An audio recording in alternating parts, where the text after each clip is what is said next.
तो आज हम लोग ये बात करेंगे 1857 के विद्रोह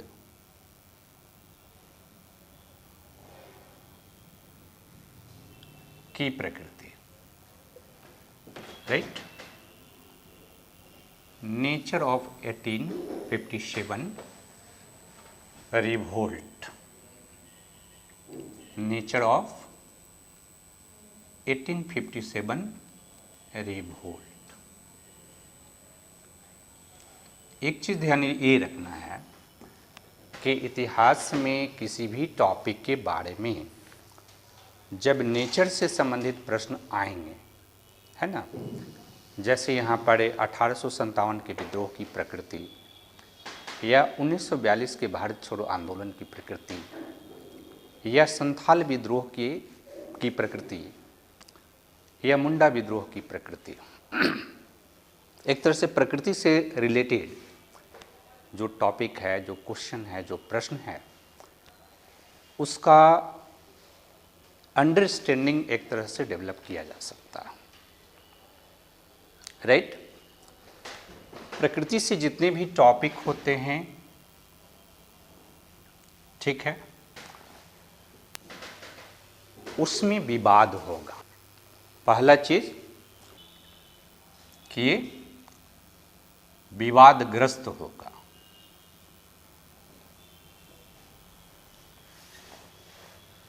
देखो, विवादग्रस्त होने का मतलब क्या है कि जब प्रकृति का अध्ययन करते हैं तो यहाँ अलग अलग इतिहासकार इस विषय वस्तु को अलग अलग नजरिए से देखते हैं,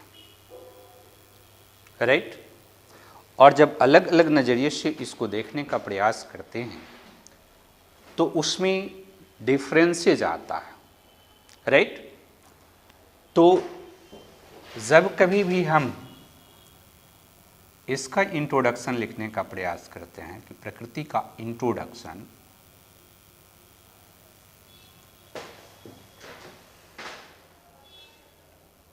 तो इंट्रोडक्शन में भी वो सेंस जाता है ना। जैसे हम लिख सकते हैं कि 1857 के विद्रोह की प्रकृति के विवेचना के संदर्भ में इतिहासकारों के बीच मतभेद है, क्योंकि इतिहासकारों ने अलग अलग दृष्टिकोण से 1857 के विद्रोह की प्रकृति की विवेचना करने का प्रयास किया, है ना। मैं बार बार ये बात कह रहा हूँ कि अगर आप एक टॉपिक को तैयार करते हैं तो सबसे इम्पॉर्टेंट चीज़ है कि इंट्रोडक्शन कैसे लिखेंगे, राइट। और 2 लाइन का होगा, वो सेंस देता है। सेंस क्या दे रहा कि हम कह रहे हैं कि प्रकृति जो है 1857 के विद्रोह की, तो यहाँ पर इतिहासकारों के बीच मतभेद है, इतिहासकारों के बीच मतभेद है, राइट। और इतिहासकारों के बीच मतभेद क्यों है? क्योंकि अलग अलग इतिहासकार भिन्न भिन्न दृष्टिकोण से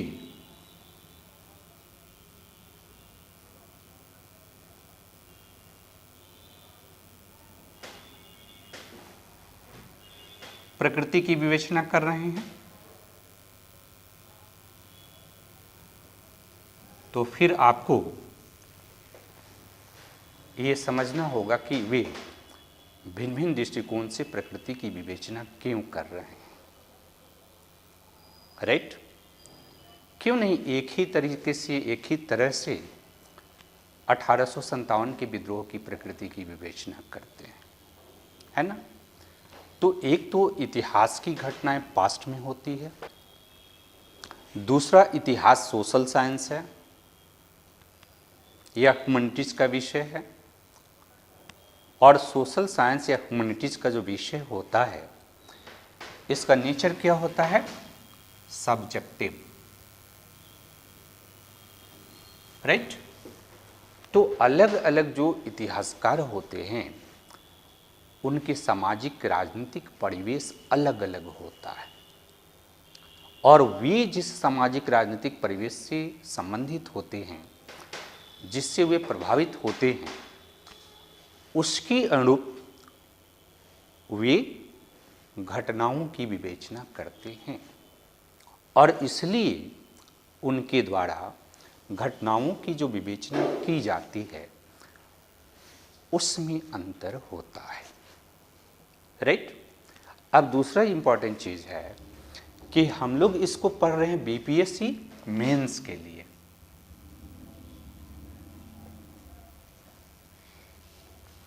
ये आप एग्ज़ाम के लिए पढ़ रहे हैं, तो बीपीएससी मेंस से एग्ज़ाम के अंतर्गत प्रकृति से जो क्वेश्चन आएगा उसका आंसर हम 250-300 शब्दों तक देंगे। तो हमको सारी बातों को उसी में कंक्लूड करना होगा। जब हम उसमें कंक्लूड कर लेंगे तो हम सक्सेस हो जाएंगे। तो यहाँ हमारा लिमिटेशन बनता है कि हम 10-20 इतिहासकारों के उससे विचार जो है केवल उसको रेफरेंस ना दे करके हम 4-5 इम्पॉर्टेंट जो चीज़ है उसके संदर्भ में हमें इसकी प्रकृति की विवेचना करें। राइट। तो जब हम प्रकृति की विवेचना करने जाते हैं तो हमने कहा कि अलग अलग दृष्टिकोण के इतिहासकार हैं, वो 1857 के विद्रोह की प्रकृति की विवेचना करते हैं। तो इसमें फर्स्ट इम्पॉर्टेंट जो सेक्शन है इतिहासकारों का, उसमें या तो ब्रिटिश प्रशासक हैं, ब्रिटेन के प्रशासनिक अधिकारी हैं जो भारत में प्रशासन का कार्य कर रहे हैं। तो अगर कोई प्रशासक है और उसकी समय में कोई विद्रोह होता है तो सरकार सवाल उससे पूछेगा कि भाई ये विद्रोह क्यों हुआ, है ना। किससे पूछेगा सरकार? सरकार तो उससे पूछेगा ना, इतिहासकार से नहीं। प्रशासन में जो है उससे पूछेगा कि आप ही के पीरियड में ये विद्रोह क्यों हुआ, क्या कमी थी जिसके कारण यह विद्रोह हुआ। राइट। वो सवाल पूछेगा। तो सबसे पहला जो ब्रिटिश से सरकार ने जब वे विद्रोह हुआ और भारत में जो लोग थे प्रशासक के रूप में, उनसे पूछा प्रश्न कि भाई ये बताओ कि यह विद्रोह क्यों हुआ। राइट।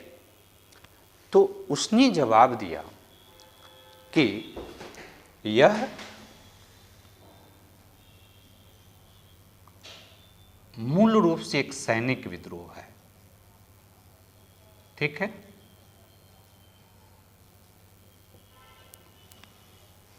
क्या है? सैनिक विद्रोह। दूसरा क्या चीज बताया कि ये क्यों हुआ, सैनिक विद्रोह है तो क्यों हुआ।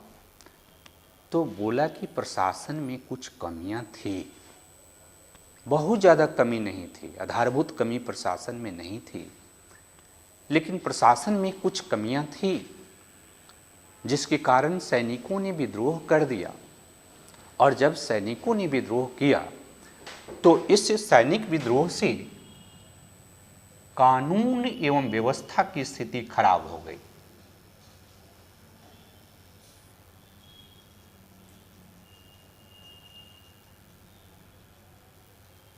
राइट।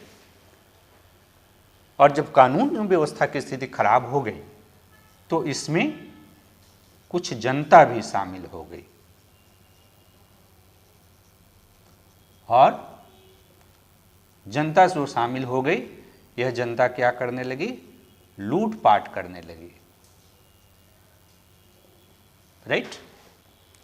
और यह जनता जो लूटपाट कर रही है,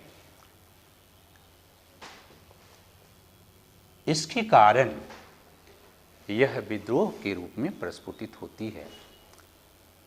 लेकिन इससे हमें फायदा ये हुआ कि हम अपनी कमजोरी को समझ गए और अब हम और भी बेहतर प्रशासन कर सकते हैं।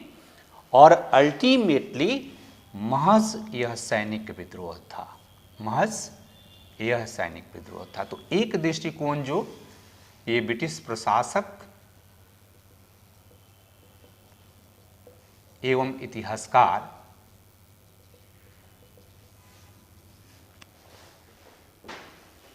जो उस समय इसके लिए रिस्पॉन्सिबल हैं, उन लोगों ने इसका इंटरप्रिटेशन किया कि 1857 का विद्रोह महज एक सैनिक विद्रोह था, यानी कि यह जन विद्रोह नहीं था, यह जन विद्रोह नहीं था। बात समझ में आ रही है? इसी चीज को आप लैंग्वेज में लिखेंगे, है ना, कि जो प्रशासनिक अधिकारी हैं या ब्रिटिश इतिहासकार हैं, उन लोगों ने इसे एक महज सैनिक विद्रोह के रूप में रेखांकित करने का प्रयास किया। क्यों रेखांकित करने का प्रयास किया उन लोगों ने? तो क्योंकि उन्हें अपने को भी बचाना था। इसका फिर क्रिटिक्स भी करेंगे कि ये जो कॉन्सेप्ट है इसकी एक सीमा है, लिमिटेशन है, सीमाएं हैं। तो इसकी सीमाएं क्या है? तो इसकी सीमाएं ये है कि वो इसके आधार पर स्वयं को बचाना चाह रहे थे, विद्रोह की वास्तविक प्रकृति की व्याख्या नहीं करना चाह रहे थे। क्योंकि उनसे पूछा जा रहा था कि भाई आप ये बताइए कि आखिर ये विद्रोह हुआ क्यों, इसके लिए रिस्पॉन्सिबल कौन है? तो कह रहा कि प्रशासन में कोई मूलभूत त्रुटि नहीं थी, लेकिन प्रशासन में कुछ कमियां विद्यमान थी और उन कमियों के कारण सैनिकों ने विद्रोह किया। बाद में जनता शामिल हो गई और जब जनता शामिल हो गई तो जनता भी लूटपाट करने लगी, तो यह विद्रोह का विस्तार हो गया। लेकिन वास्तव में ये जन विद्रोह नहीं था। देखो, जन विद्रोह किसको कहते हैं? जो जनता की जिसमें भागीदारी हो। जैसे हम बात करें कि 1942 का भारत छोड़ो आंदोलन एक जन विद्रोह था। इसमें भी कुछ इतिहासकार हैं जो इसको जन विद्रोह के रूप में इंटरप्रेट कर रहे हैं, और यह जन विद्रोह था, यह महज एक सैनिक विद्रोह नहीं था। ध्यान ये रखना कि पहला जो ये कह रहे हैं कि यह एक सैनिक विद्रोह था, तो वास्तव में आगे जब हम देखेंगे तो हम देखेंगे कि यह एक जन विद्रोह था। लेकिन ये कह रहे हैं कि यह जन विद्रोह नहीं था। तो जो भी इसमें दृष्टिकोण हम तैयार करेंगे, उस दृष्टिकोण में पहला चीज कि ये कह क्या रहे हैं, दूसरा चीज कि जो बोल रहे हैं उसके पक्ष में तर्क क्या प्रस्तुत कर रहे हैं, उसके पक्ष में सपोर्ट क्या प्रस्तुत कर रहे हैं, तीसरा चीज कि उसमें कमियां क्या है, और तब हम दूसरे की बात करेंगे। तो एक पॉइंट तो ये क्लियर हो गया, है ना। क्योंकि अगर 5 हम पॉइंट की बात करें तो 5 पॉइंट की बात करेंगे तो पांचों में एक एक पैराग्राफ लिखोगे तो 250-300 शब्द हो जाएगा। हमें अपने शब्द के लिमिटेशंस को ध्यान में रखना है और उसके अनुरूप हमें कंटेंट को तैयार करना है। अगर आप उसको ध्यान में नहीं रखते हैं, अगर आप उसके अनुरूप कंटेंट तैयार नहीं करते हैं, तो फिर आप रियल सेंस में एग्जाम में पास करने लायक नहीं लिख पाते हैं, राइट। दूसरा जो सेक्शन इसी के अंतर्गत है, उसमें एक ग्रुप है जो कह रहा कि यह राष्ट्रीय विद्रोह था।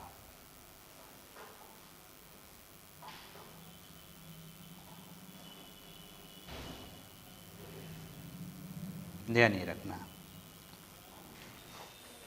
जिसकी जानकारी आपको होनी चाहिए। एक कह रहा सैनिक विद्रोह था।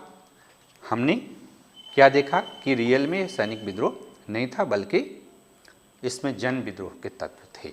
जन विद्रोह के तत्व का मतलब क्या होता है कि इसमें जनता की भागीदारी थी। दूसरा, जब हम राष्ट्रीय विद्रोह कह रहे हैं तो एक चीज़ ध्यान ये रखना है कि जब 1857 का विद्रोह होता है तो 1857 में ब्रिटिश पार्लियामेंट में भी ये सवाल उठाया गया, राइट। और ब्रिटिश पार्लियामेंट में विरोधी दल में एक संसद थे सदस्य, उनका नाम था डिज़रेली, राइट, डिज़रेली। बाद में डिज़रेली जो है ब्रिटेन के प्रधानमंत्री होते हैं। तो डिज़रेली जब ब्रिटेन के प्रधानमंत्री बनते हैं बाद में के दिनों में, लेकिन यहाँ जब संसद में परिचर्चा चल रही थी 1857 के विद्रोह के बाद, तो संसद में वे सवाल उठाए और इस लहजे में उठाए कि सरकार कह रही है कि महज यह एक सैनिक विद्रोह था, राइट, लेकिन कहीं हम भारत में राष्ट्रीय विद्रोह का सामना तो नहीं कर रहे हैं। जैसे आप संसद में आप डिबेट देखोगे है ना, तो संसद में डिबेट जो होता है उसमें संसद सदस्य को ये अधिकार होता है कि वो सरकार से प्रश्न पूछे। तो डिज़रेली ने सरकार से पूछा कि आप जिसको महज एक सैनिक विद्रोह कह रहे हैं, कहीं वह राष्ट्रीय विद्रोह तो नहीं था, क्योंकि इसमें जनता की भागीदारी दिख रही है, राष्ट्रीय स्तर पर दिख रही है, देश के कोने कोने में दिख रही है। ये सवाल पूछते हैं वो सरकार से और सरकार फिर जवाब देती है कि नहीं नहीं नहीं, ये राष्ट्रीय विद्रोह नहीं है, यह तो महज एक सैनिक विद्रोह है, राइट। तो केवल डिज़रेली नहीं ये सवाल उठाते हैं, उस समय का सबसे बड़ा सामाजिक चिंतक जो कार्ल मार्क्स हैं, ये कार्ल मार्क्स भी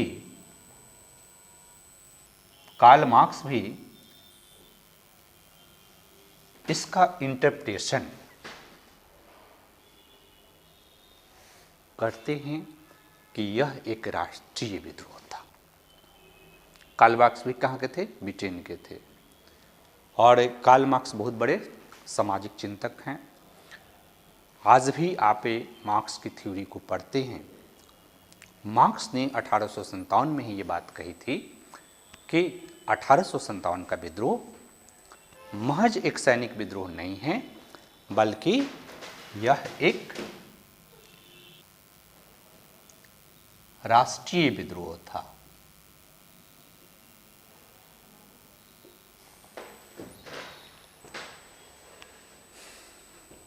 है ना, कि ये नेशनल रिवोल्ट है। इसको केवल सैनिक विद्रोह के रूप में आप रेखांकित करके मूल मुद्दे को भटका नहीं सकते हैं, क्योंकि जनरली क्या होता है कि सरकारें अपनी कमजोरियों को छुपाती है, राइट। तो दो ऐसे लोग, दो ऐसी पर्सनालिटी, एक तो पार्लियामेंट का मेंबर जो बाद में ब्रिटेन का प्रधानमंत्री बनता है, और दूसरा 19वीं शताब्दी का सबसे बड़ा सोशल चिंतक जो 20वीं शताब्दी के इतिहास को भी प्रभावित किया है और 21वीं शताब्दी को भी अभी वो प्रभावित करता है।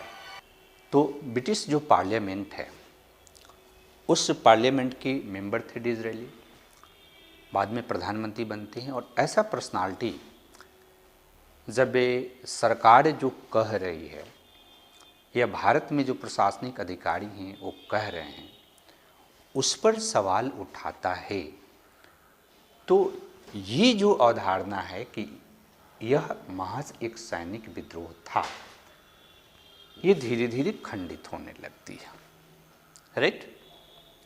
तो यहाँ दूसरा जो पॉइंट है जहाँ पर हम लोग बात कर रहे हैं कि क्या यह राष्ट्रीय विद्रोह था, जैसे क्वेश्चन भी पूछा जाएगा कि 1857 का विद्रोह एक राष्ट्रीय विद्रोह था, विवेचना कीजिए। है ना। तो पहले तो आपको कैसे शुरू करना है कि प्रसिद्ध राजनेता डिज़रेली ने 1857 के विद्रोह के संदर्भ में विचार व्यक्त किया है कि यह एक राष्ट्रीय विद्रोह के अनुरूप है, और उन्होंने ब्रिटिश पार्लियामेंट में ये प्रश्न पूछा कि कहीं हम भारत में राष्ट्रीय विद्रोह का सामना तो नहीं कर रहे हैं, राइट। दूसरा, उस समय के समकालीन सामाजिक चिंतक कार्ल मार्क्स ने भी ये विचार व्यक्त किया कि 1857 का विद्रोह एक राष्ट्रीय विद्रोह था, जिसे महज एक सैनिक विद्रोह के रूप में व्याख्यायित नहीं किया जा सकता है, राइट। इसके बाद फिर इसका खंडन करना पड़ेगा, है ना, इसका खंडन करना पड़ेगा कि राष्ट्रीय विद्रोह कैसे नहीं था, है ना। यानी आप खंडन में राष्ट्रीय विद्रोह था और फिर इसका खंडन करेंगे राष्ट्रीय विद्रोह नहीं था।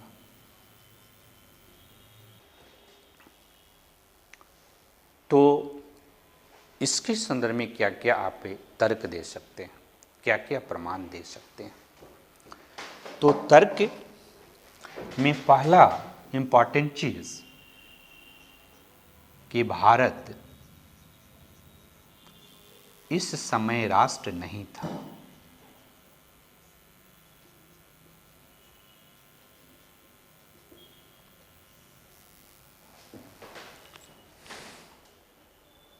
क्यों राष्ट्र नहीं था?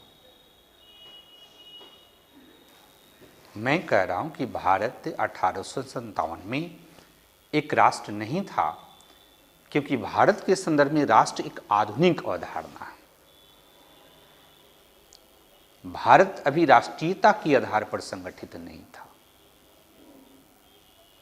ठीक है। भारत एक बनता हुआ राष्ट्र तो था, लेकिन एक राष्ट्र के रूप में भारत अभी संगठित नहीं था, क्योंकि नेशनलिज्म भारत के लिए, नेशन स्टेट भारत के लिए एक आधुनिक अवधारणा था। अभी भी भारत एक राष्ट्र के रूप में संगठित नहीं था। तो जब राष्ट्र ही नहीं है तो राष्ट्रीय विद्रोह कैसे होगा, है ना। जब राष्ट्र नहीं है तो राष्ट्रीय विद्रोह कैसे होगा। जैसे आप ये पढ़ोगे तो एक कॉन्सेप्ट आता है राष्ट्र राज्य, नेशन स्टेट, है ना। तो स्टेट था भारत, कई राज्यों में विभाजित था, छोटे छोटे राज्यों में, और भारत के संपूर्ण भागों पर अंग्रेजों का कब्जा नहीं था, ठीक है। अभी भी भारत का बहुत सारा भाग जो है अंग्रेजों के कब्जे से बाहर था। तो पहला इंपॉर्टेंट चीज कि चूंकि भारत एक राष्ट्र नहीं था, भारत एक राष्ट्र के रूप में संगठित नहीं था, क्योंकि भारत के संदर्भ में राष्ट्र एक आधुनिक अवधारणा है। भारत एक राज्य तो था लेकिन राष्ट्र राज्य नहीं था। इसलिए जब राष्ट्र ही नहीं था तो राष्ट्रीय विद्रोह कैसे हो सकता है, राइट। ये नेशन स्टेट के रूप में, नेशन स्टेट कहते हैं कि ऐसा स्टेट जो राष्ट्रीयता के आधार पर संगठित हो। तो भारत में जो स्टेट था, राज्य तो था लेकिन राष्ट्र राज्य नहीं था, क्योंकि भारत में जो राज्य थे वो राष्ट्रीयता के आधार पर संगठित नहीं थे। तो एक पॉइंट आप खंडन में ये लिख सकते हैं, राइट। दूसरा कि अगर भौगोलिक दृष्टिकोण से अगर बात करो, है ना, भौगोलिक दृष्टिकोण हम बात कर रहे हैं, तो 1857 का विद्रोह भारत के सभी क्षेत्रों में नहीं फैला हुआ। यह मुख्यतः, जैसे आप देखोगे एनसीईआरटी की किताब पढ़ोगे और उसमें एक मैप बनाया हुआ है 1857 के विद्रोह का। उस मैप को आप बहुत बेहतर तरीके से वॉच करना, और मैप को वॉच करोगे तो आपको पता चलेगा कि अधिकांश साउथ इंडिया इस विद्रोह से बाहर है। नॉर्थ इंडिया भी, नॉर्थ ईस्ट जो है, नॉर्थ ईस्ट हम कह रहे हैं, वो भी इस विद्रोह से बाहर है, राइट। वेस्ट में भी कम था। मेन रूप से ये प्रभावी रूप से अगर कहीं था तो नॉर्थ इंडिया में था, राइट। तो अगर भारत की जो वर्तमान ज्योग्राफी है, उस ज्योग्राफी में आप इसको देखोगे तो बहुत छोटी से क्षेत्र में यह विद्रोह प्रभावित था। तो भौगोलिक दृष्टिकोण से भी यह एक राष्ट्रीय विद्रोह नहीं था, ठीक है। तीसरा, अगर आप राजनीतिक दृष्टिकोण से देखोगे तो कुछ देशी रियासत के राजा 1857 के विद्रोह में शामिल थे। तो कुछ देशी रियासत के राजा 1857 के विद्रोह में ब्रिटिश सरकार का साथ दे रहे थे, राइट। तो आप कैसे कहोगे कि यह एक राष्ट्रीय विद्रोह था कि एक ही समाज के और एक राजा है, एक तरह के राजा हैं जो कि विद्रोह में शामिल हैं, लीडर के रूप में हैं, और दूसरी तरफ कुछ राजा हैं जो विद्रोह को दबाने में ब्रिटिश सरकार का सहयोग कर रहे हैं। इस आधार पर भी हम इसको राष्ट्रीय विद्रोह नहीं कह सकते हैं, राइट। और चौथा कि अगर सामाजिक दृष्टिकोण से आप देखो, सामाजिक दृष्टिकोण से अगर आप देखने का प्रयास करो, राइट, तो सामाजिक दृष्टिकोण से अगर आप देखने का प्रयास करोगे, इसके विद्रोह के सामाजिक आधार को आप देखने का प्रयास करोगे, सोशल बेस अगर विद्रोह का आप देखने का प्रयास करोगे, तो सोशल बेस के आधार पर भी भारत के सभी सामाजिक वर्ग इस विद्रोह में शामिल नहीं थे। जैसे आप देखो, व्यापारी शामिल नहीं था, कुछ ही देशी रियासत के राजा शामिल थे, बाकी नहीं शामिल थे। शिक्षित मध्यम वर्ग इस विद्रोह में शामिल नहीं था। तो जब राष्ट्रीय विद्रोह कहते हैं, इसका मतलब क्या है कि राष्ट्रीयता के आधार पर पूरी जनमानस संगठित हो जाए और पूरी जनमानस जो है अंग्रेजों के विरुद्ध विद्रोह में भागीदारी करे, तब न उसको राष्ट्रीय विद्रोह कहेंगे। तो इसके आधार पर हम राष्ट्रीय विद्रोह की जो अवधारणा है, उस अवधारणा को खंडित करेंगे, राइट। इसके बाद अगला जो पॉइंट इसमें आप डालोगे वो भारत का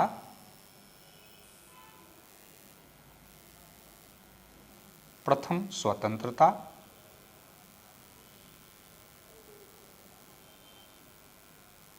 संग्राम, राइट। और ये कहा है बीडी सावरकर ने।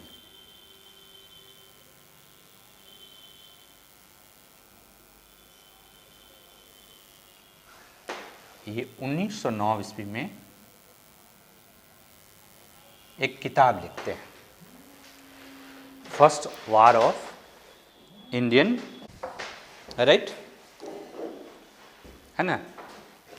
तो 1909 ईस्वी में बीडी सावरकर ने first war of Indian independence नामक पुस्तक लिखी, और उस पुस्तक में ये कह रहे हैं कि यह भारत का प्रथम स्वतंत्रता संग्राम है।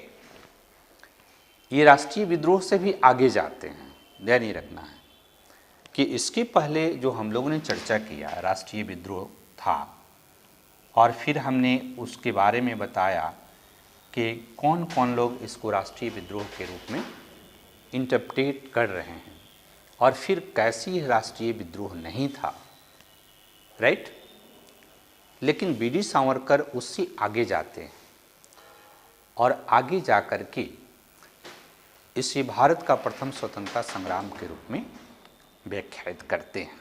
बीडी सावरकर का नाम सुना है? नाम सुना है?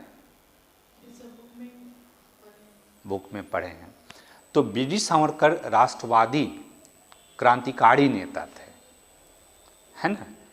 जब हम इतिहास से स्वतंत्रता आंदोलन पढ़ेंगे तो स्वतंत्रता आंदोलन के अंतर्गत 4 मुख्य धारा के आंदोलन हो रहे हैं, और भी धारा है स्वतंत्रता आंदोलन के, लेकिन मेन जो लाइन का जो आंदोलन का धारा है वो है उदारवादी, दूसरा उग्रवादी, तीसरा क्रांतिकारी और चौथा गांधीवादी।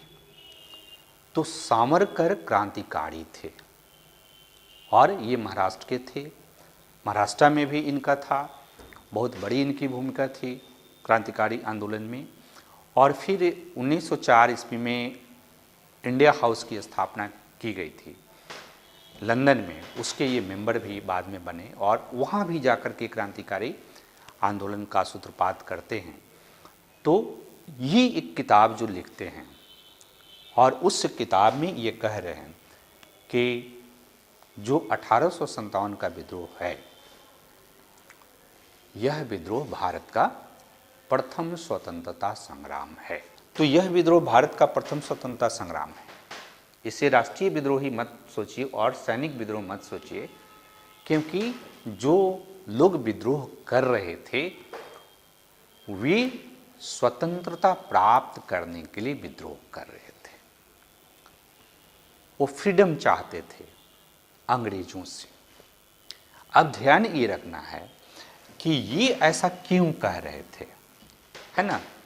तो बीडी सावरकर क्या है? राष्ट्रवादी नेता थे, राष्ट्रवादी क्रांतिकारी नेता। और ये चाहते क्या थे? ये भारत को स्वतंत्र कराना चाहते थे,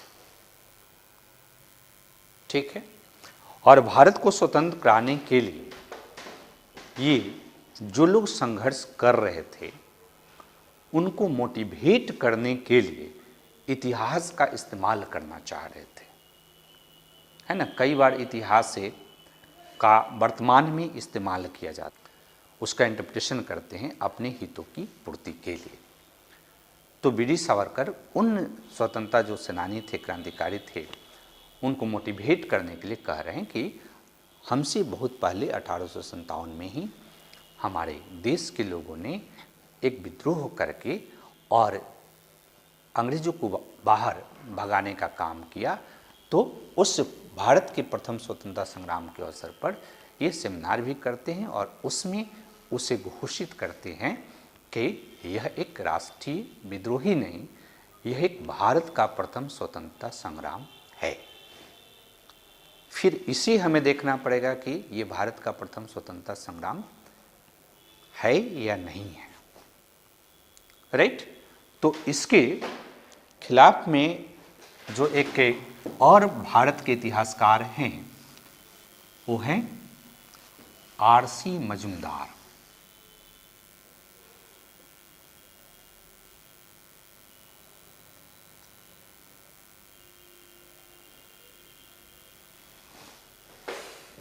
राइट, वो है आरसी मजूमदार। तो आरसी मजूमदार कह रहे हैं कि यह न तो प्रथम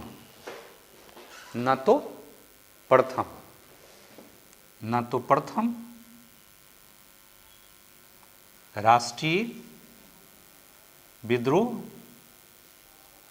और न ही प्रथम स्वतंत्रता संग्राम था।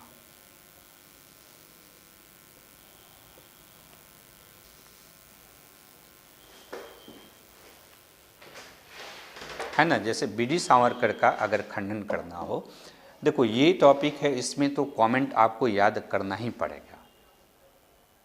आपके पास कोई ऑप्शन नहीं है। जो कमेंट मैं बोल रहा हूँ, लिखा रहा हूँ, इस कमेंट को आपको याद करना पड़ेगा, रिमेंबर करना पड़ेगा, तब जाके एग्जैक्ट आप लिखेंगे।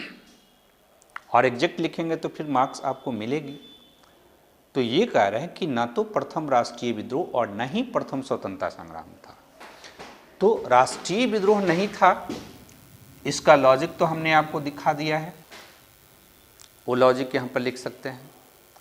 और ये प्रथम स्वतंत्रता संग्राम इस कारण से नहीं था क्योंकि जो विद्रोही हैं उन्होंने घोषित नहीं किया था कि हम भारत को स्वतंत्र करने के लिए विद्रोह कर रहे हैं। ठीक है।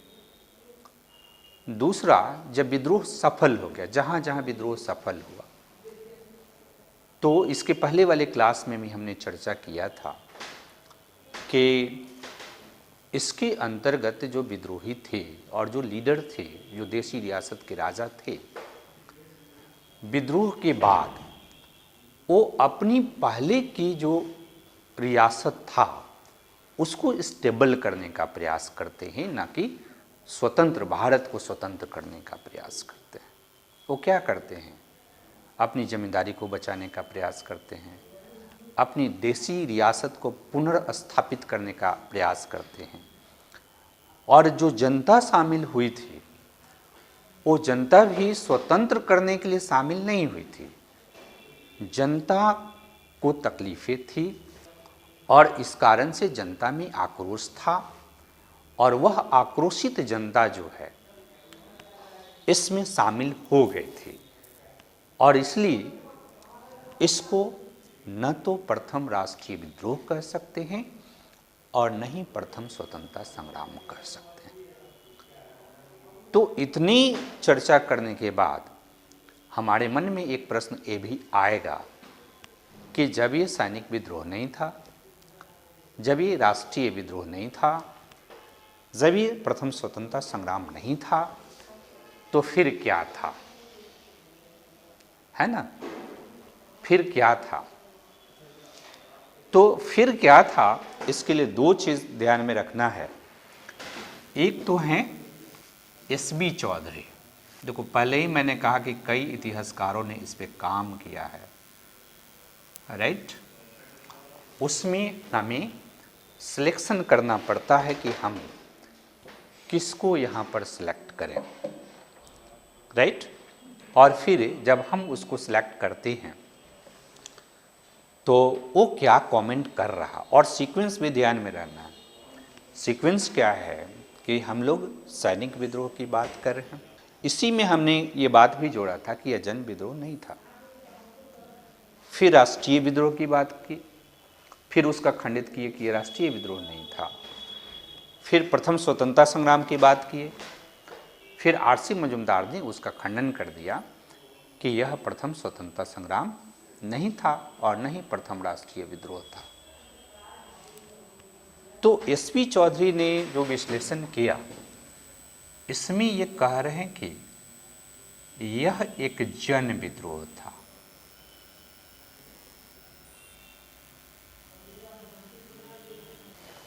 राइट, यह एक जन विद्रोह था, मास मूवमेंट था। और इसके पक्ष में एस.बी. चौधरी अपने पक्ष में ये तर्क देते हैं।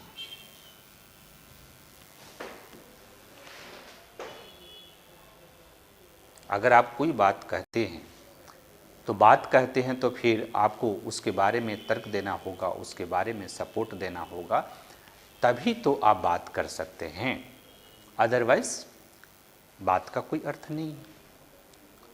तो एस.बी. चौधरी कह रहे हैं कि यह एक जन विद्रोह था क्योंकि इसमें जनता की भागीदारी प्रबल थी।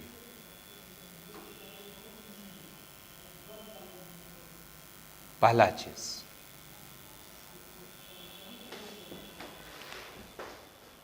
जनता की भागीदारी प्रबल थी। दूसरा चीज क्या है, देखो, जन विद्रोह जब हम बात करते हैं ना, तो जन विद्रोह में क्या होता है कि जब भी मास मूवमेंट होगा तो जिसके पास जो होगा, लाठी डंडा भाला जो होगा, लेकर दौड़ जाएगा। ये जन विद्रोह का ये नेचर होता है कि सुना कि अरे ये हो गया तो चलो डंडा लेके चलो, लाठी लेके चलो, भाला लेके चलो, जो भी मिल रहा हो चलो। ठीक है। 1857 के विद्रोह में जो विद्रोही फाइट कर रहे थे अधिकांश, तो अधिकांश उन लोगों ने ऐसी हथियारों का इस्तेमाल किया है, उनके हथियार जो हैं वो परंपरागत हैं, ट्रेडिशनल हथियार हैं। लाठी, भाला, डंडा, राइट, कटार, जो आपके पास अवेलेबल है, और इसकी संख्या बहुत ज़्यादा है। जैसे आर्म्स जो था बहुत ही कम था, वो तो सैनिकों के पास ही था, लेकिन सैनिकों की संख्या काफ़ी कम थी, उससे ज़्यादा पब्लिक की संख्या थी।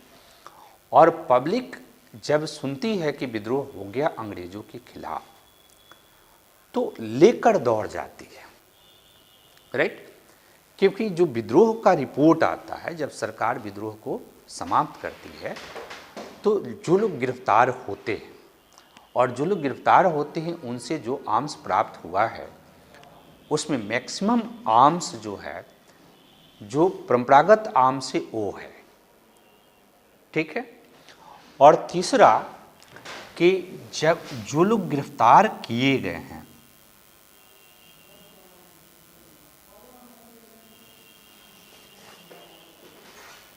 है ना, उन गिरफ्तार किए गए लोगों में सभी जाति और धर्म के लोग हैं। एक तरफ हमने आपको पहले बताया कि कुछ सामाजिक समूह शामिल नहीं है, जैसे व्यापारी कम शामिल हैं, ठीक है, लेकिन उसमें भी छोटे छोटे जो व्यापारी था वो उसमें शामिल हो रहा है, बड़े व्यापारी शामिल नहीं हो रहे हैं। तो हर जाति का, निम्न जाति के लोग भी हैं, उच्च जाति के लोग भी हैं। जैसे दूरियां समाप्त हो गई है ना, जैसे एक भारत एक ऐसा परंपरागत समाज है जहां ब्राह्मण निम्न जाति के पास टच करने से अशुद्ध हो जाता था, ऐसा कॉन्सेप्ट था।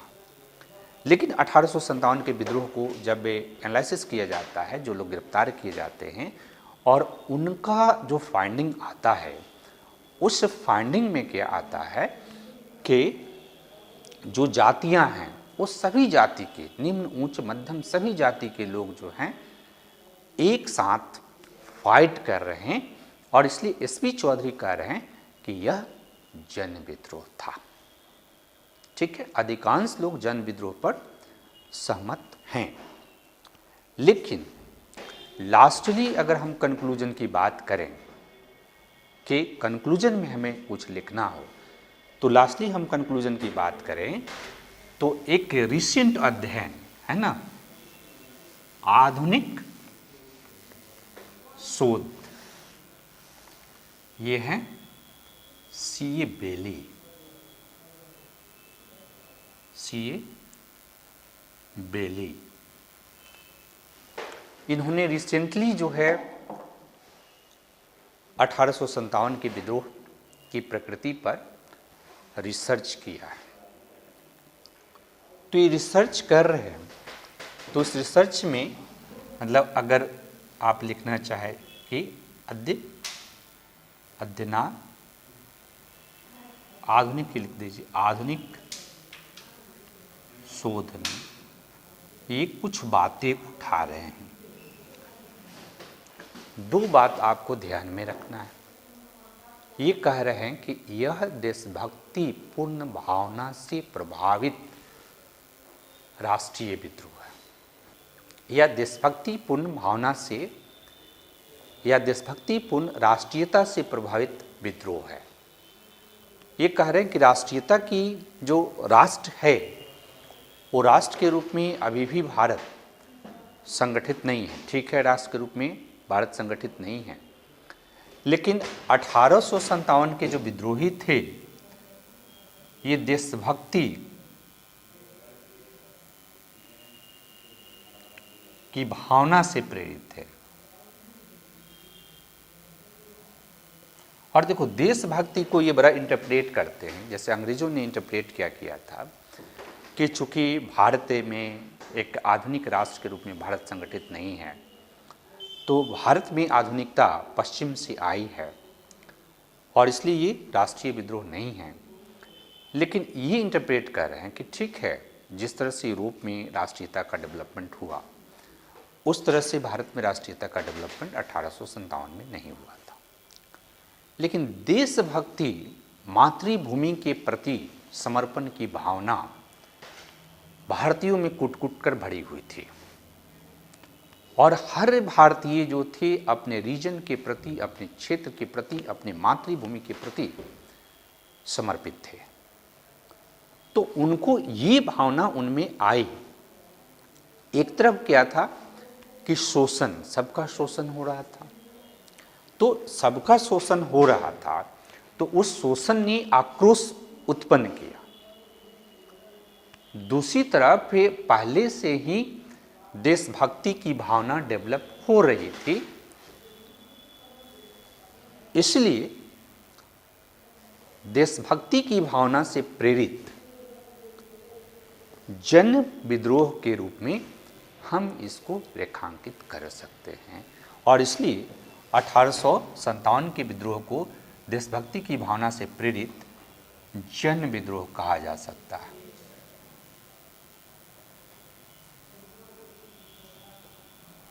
ये आप निष्कर्ष के रूप में लिख सकते हैं।